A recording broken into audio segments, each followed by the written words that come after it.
The final day of the Tour de Suisse this year was a 25.6 kilometre time trial around the streets of Vaduz, the capital of Liechtenstein.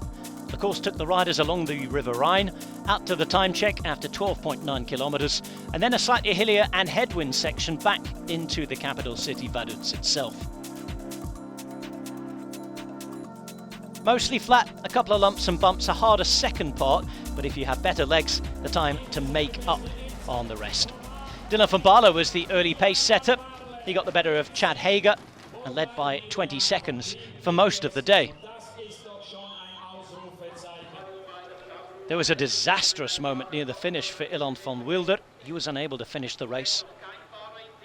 The young man from Quick-Step Alpha Vinyl being attended to by the medics. Remco Evenepoel went out like a flash. Remco the rocket was flying. Stefan Kung was threatening him, and at the intermediate time check was 2 seconds quicker than the young Belgian. Kung was looking to head up into the top 5 on the GC. Evenepoel even quicker over the second part of the course.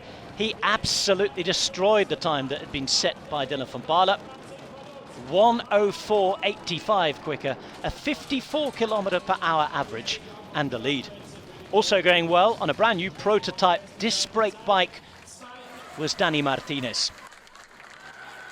Kung also flying, but by the time he got into the last couple of 100 metres, it was clear he wasn't going to break the time set by Evenepoel. Kung still looking for his first victory of 2022, despite showing the form of his career. 10 seconds down, Kung climbing better than ever and heading up to a top 5 on GC. And the GC battle was about to begin. Thomas, 2 seconds behind Higuita, fighting for what would be a 10th stage race win in his pro career. Higuita on paper the slower of the two time trialists, but fighting for his very life out there on the road. It was clear at the time check he wasn't going to hold on to the yellow jersey. And there was a mechanical issue for Nielsen Paulus, who's ridden a great race as part of a two-man team over the last few days for EF Education Easy Post. He'd conserve his 4th place overall. Jakob Fuglsang, he'd stay 3rd. A solid time trial from him. 2nd successive year on the overall podium. Geraint Thomas was going so well that he was thinking of even snatching the stage win away from Remco Evenepoel. The time was green as he turned into the final corner, but around 25 metres from the line, it turned to red. Evenepoel would hang on to his win, but Geraint Thomas would become the first ever British winner of the Tour de Suisse. He'd also be the oldest since Levi Leipheimer, the 2nd oldest ever. Higuita would ride a typically combative race, holding on to 2nd place just about. Stage victory in a World Tour time trial for the first time in the career of Remco Evenepoel.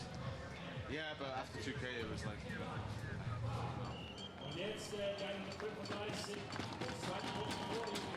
3 seconds the margin of a victory over Geraint Thomas. Kung in 3rd place on the day. Martinez looking great ahead of the Tour de France, with Bob Jungels having a bit of a renaissance and finishing 5th as well. The overall win going to Geraint Thomas. Romandie winner last year, Swiss winner this year. Both Swiss top-level stage races now on his palmarès that's looking richer by the year. Thomas in some of the best form of his life and looking great with a 1:12 win heading into the Tour de France. So 3rd place going to Jakob Fuglsang. He's promised to come back and have another crack at the Tour de Suisse. 2nd to Higuita, with Bora looking good. Thomas on the top, and Higuita taking the white jersey as the best young rider. Quinn Simmons was the king of the mountains, and Michael Matthews, the points jersey winner. A very comfortable margin of victory for the man from Canberra in Australia. It's been quite the dramatic Tour de Suisse. Wonderful backdrops, tremendous weather, but that explosion of COVID positives sending a worry and a shockwave through the peloton. Geraint Thomas with a 25th career victory on the road, one of the best ever for him. Winner of the Tour de Suisse at 36 years of age, the 2nd oldest ever, the first Brit to win.